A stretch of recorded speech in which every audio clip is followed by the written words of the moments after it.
All right, so we have a great panel of entrepreneurs here, and I'm going to let them introduce their respective companies and tell you very briefly what their companies do. But just for some context, we've got Berlin represented, although you're Danish.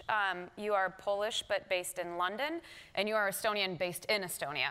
So just to set the context, and can you guys just briefly tell us your company name, what the product is, what you do? I'll start with you, Karoli. So Jobbatical is helping to build borderless world through jobs. And how it does it is basically we have a community of ready-to-relocate talent.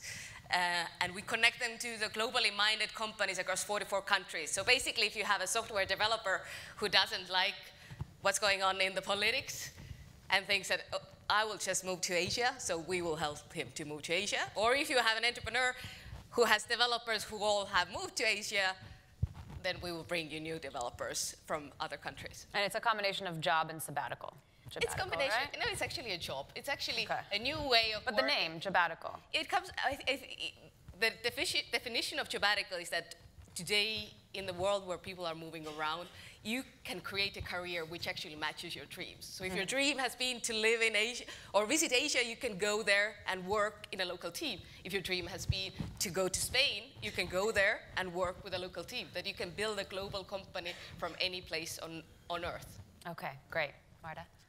Thank you so much for having me. 5 years ago, I co-founded Azimo with the mission to democratize access to financial services to world's migrants. I'm very happy you touched upon the fact that we represent different hubs. 250 million people around the world are migrants, and as many as 1 billion send and receive remittances. These are these very brave, hardworking people who pack their bag, go to a different country, work jobs, and then not only work their lives, but also provide for families back home. And in a world where the likes of Western Union would charge them on average 10% to serve their families and send the money back home, we created Azimo to charge between 0.5% and 2%. And we do it through a website and an app on your phone. And we're also the first company in the global fintech space that allows you to internationally text money. We found that the biggest problem was that you wouldn't necessarily always know the details of the person you're sending money to, so trying to streamline that process. And yeah, I have 35 people in London and 65 people in Krakow, Poland. Thank you. Ida? Hi, everybody. My name is Ida Tin. I'm the CEO and co-founder of Clue. And Clue is a female tracking app that helps women understand what's going on in their body related to their female cycle. So it'll tell you when you can expect your next period or mood swings, but it also helps you understand correlations, for instance, between headaches and your cycle, or your sex drive and your cycle, and many other things. So essentially, Clue is a data company helping people take their experiences from their body, turn it into data so that we can run our machine learning and analytics on it to help you truly understand what's going on in your body. And we are 50 people from all over the world based in Berlin, and our users are from all over the world as well. Very global audience. So, and we'll get to what it was like going around pitching a period tracking app to venture capitalists later. But my first question to you three is, can you talk a bit about why you decided to base your companies where they're based? All three of you have, a very international scope in what you're trying to target with your products. You're also international yourselves. You travel so much that I think at some point her desk was given to someone else at her office, and she's the CEO. So talk about why you're based where you are, and does it even matter today if you're starting a company? Anyone want to start? I'm happy to start. I guess my situation is probably a little bit special by virtue of the fact that we are a regulated business. So prior to coming to London, which was 5 years ago, I had lived in New York, and there the need for accessible financial instruments is also very high. However, we'd have to get regulated in every single state to start the business in the US, as well as the fact that many migrants in the States are not banked. So that would make it much harder for me to rent in my services. So when I was coming back to Europe, I was thinking about a place where I would have good access to capital, access to a friendly regulator that understands the prerequisites for innovation, aka There are places in the world where if something isn't explicitly written in the regulation that it's allowed, then it's forbidden. And how do you do innovation in places like this? And then access to the single market, well, was very important for me, so that's a twist. And access to talent. And on all these four, London has been an incredible place. However, having said that, when we started the business here, and I very much believe that one of the reasons why Azimo has been successful is because we started the business in London. As soon as we raised the first $1 million in venture capital, I got on a plane to Krakow, where I'm from, and started an office there. Because of, again, we're essentially, a business is a selection of individuals that work together towards a common goal. Polish tech talent or Eastern European tech talent is famous around the world. So I've managed to, with much less capital deployed, and I always say it's not cheap labor, it's affordable talent. I've managed to hire some of the best in the industry at a place in this life cycle of my company where we wouldn't necessarily be able to afford the same in the UK. Mm-hmm. So a little bit different story, but very much, I mean, our office is based in Tallinn, and actually our team is 27 people today from 11 nationalities. So people actually flew into Tallinn to build Jobbatical. And I think in general, this is the era that we are kind of moving into. Like, people move, and you don't need to be, like today 64% of the unicorns are built outside Silicon Valley. Mm-hmm. So I kind of wanted to prove myself that it's doable, and today being like in the position where just the fact that, for example, Union Square Ventures, who is our VC, New York-based, one of the top VCs in the world, invested into an Estonian female entrepreneur who's a mother. Mm-hmm. 10 years ago, this would not have been possible. And in a way, I was kind of trying to prove that, mm-hmm. and it proved possible, so. Ida? Well, we are in Berlin because we were building hardware and our technological partners were outside Berlin, but also because Berlin had this aura of, like, I moved to Berlin 6 years ago, and it was really the sense that the ecosystem around technology was bubbling up, and it was kind of the thing happening in the city. It was really exciting to be part of. And it was definitely more affordable, and then also I met a German man. That helps. So, Marta, you touched on this a little bit, but as we're seeing some borders contracting, right? What are the impacts? Not yours, and we'll get to that too. But you know, you can become an Estonian resident even if you don't ever go to Estonia. It's pretty amazing. So you can all Google it and become Estonian residents today, maybe. But as you're seeing, you know, the impact of the post-Brexit vote, at least. And already net migration is down pretty massively in the UK, to the UK. What are the potential impacts to your business and to finding talent here? So I'd say, I mean, to me personally, this outcome of the Brexit vote was a heartbreak. And I serve migrants on my day-to-day, and when you look at data, 17% of migrants in the UK start businesses versus 14% of Brits. Almost 500,000 businesses in the UK have been started by migrants. The surplus to the economy is unbelievable.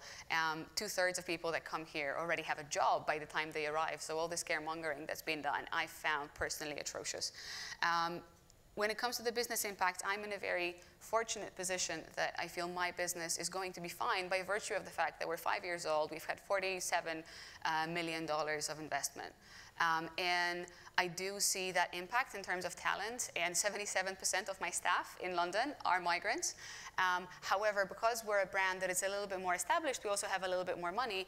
I feel businesses like mine are going to be fine. And I guess what that means, again, for a regulated business, if Britain does leave the single market, then we're going to have to set up operations in another country, which does not mean we have to move the headquarters, but we have to create an additional hub, which is unnecessary and it's a cost, but for me it's going to be fine. Having said that, I have been saying for years that London is, or has been, we'll see about the future, the global hub for fintech. And if things change, it might no longer be. And I am more worried about the future generation of Martas because I could have gone anywhere. I had never been to London prior to coming here 5 years ago to set up Azimo, and that was very much possible. But I think if I was setting up a new company today, or if I was setting up Azimo today, I probably would have not come to London. And that is just a real shame. Would you have come to Berlin? To be honest, today I would be definitely considering Berlin. Wow. How about Estonia, may I suggest? So talk about, from your perspective, what are some of the things that your government, your city, has done to make it a friendly place, not just for tech, but for entrepreneurs? And for humans in general. I think this is like, there's one core thing that Estonia established, it was years ago, which is called X-Road, which is basically like a backbone of all. So basically what it means is that you have one identity, and with that one identity you can get access any service. Like for example, I was sitting in Korea airport, and I did my taxes in March within 2 minutes online. I set up Jobbatical from a cafe within 10 minutes. If anything takes more than 10 minutes, people get frustrated in Estonia. So public office is really kind of like so country has in a way become like a service, and they are servicing people. And everything has to be seamless and simple. And in a way, I think this is, again, when we talk about new hubs and we talk about talent moving around, then I think the user experience of the country will become a crucial thing. Like, why should you go to any country which will, where the immigration process is just making you feel bad, wasting your time, where you have to do paperwork that doesn't, where you could be with your kids, for example. Like, so you're spending time on things that don't make sense. In a way, it's like if you imagine you have a Word document and then it will take you 30 minutes to find a button to save. So in a way, country is something that we are using or consuming, and I think countries have to start thinking about that. And it's just, I remember the last week I had an interesting conversation, something that I noticed, the Minister of IT and Entrepreneurship, she was introducing the plan to bring thousands of highly skilled immigrants to Estonia to support the businesses, and what are all the services they will do for that. But in that conversation, she didn't say highly skilled immigrants. What she said is our customers. She said, let's ask our customers, where are the stumbles? Where are we going? What are we doing wrong? Why they, why and when they decide to leave? What are the things we need to fix? And when you start to call people who are coming to your country to contribute into, work, knowledge, and taxes as your customers, I think you switch in the way you actually think about your country. Interesting. I want to go to all of you for questions in just a minute, so be thinking of questions. But can you all describe the fundraising process? Where did you raise money, and what was the experience like? I believe it's about 10% of VC-funded companies are started by women or so. Well, if actually at least in the UK, in 2016, 2.7% of VC money went to women. Let's just let it sink in, 2.7%. And if somebody tells me that there is no funding gap, then, well. It's a pretty big one. Do you want to start? Do you want to tell us about? Sure. So I guess I was in a very privileged position in the sense that I did not do Azimo myself alone, and I think this is probably a case of very many people. I co-founded Azimo with two fantastic entrepreneurs, both of them male. And I think this probably really helped us. We did not run an A/B test on that one, but from my numerous experiences with investors over the years, and we started with angel investing, then we moved into VC. Actually, one tip that I would give to anybody was raising a seed round from an institutional investor, so eVentures, that are, so that's Rocket Internet. Germany-based. They invested $1 million in us in a seed round, which made it much easier for us to then go into Series A because we were already validated by this big name. But I would definitely say that my experiences with investors, even though my investors are amazing and they have been always extremely supportive of the business, and we were always very much pursuing the so-called smart money, so not just anybody who would give us money, but also people that would give us connections and introductions and be able to bring the business forward with us. I'm finding it quite difficult because of the approach or the bias that if you're an investor, first off, you need to get into a relationship with your entrepreneur. You're going to be building something over a prolonged period of time. So that relationship has to be good, has to be functional. On the other hand, if you're an investor, you want to give your money to a person who's going to very aggressively drive value to bring you the 10x, the 50x, whatever return it is that you're expecting. Now, being a woman, I would be expected to be more collegial, more relationship driven, and if this is the side of myself that I show, then well, maybe I'm not badass enough to really create that incredible business. On the other hand, if I am behaving like that, then I'm a little bit aggressive. And who wants to work with an aggressive woman? If it's a guy, he's entrepreneurial, but if it's a woman, she's a little bit like, she's a little bit of a bitch.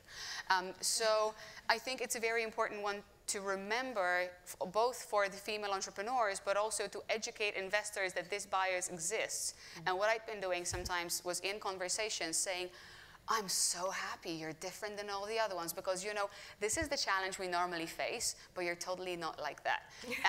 And perhaps it's just planting a thought in their head. Ida, you and Karoli actually share a New York-based investor, right? Talk about your experience. So we have raised 30 million euros. The first time we raised money, we raised from angels, which I found extremely helpful, the first 3 million. I had a small baby and then raised our Series A while visibly pregnant, and then raised our Series B breastfeeding my baby, number 2 baby. And so we went to all these VCs in Silicon Valley with this baby, and they would be like, oh, that's the first time we've ever had a baby in the office. And we're just like, yeah.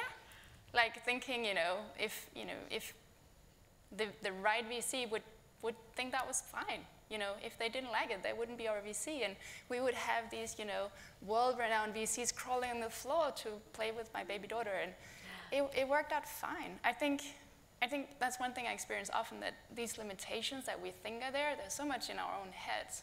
We need to just do stuff and create the way we want to have, and not think, oh, I can't bring my baby, I can't breastfeed, or I can't do. Yes, you can, you just do it.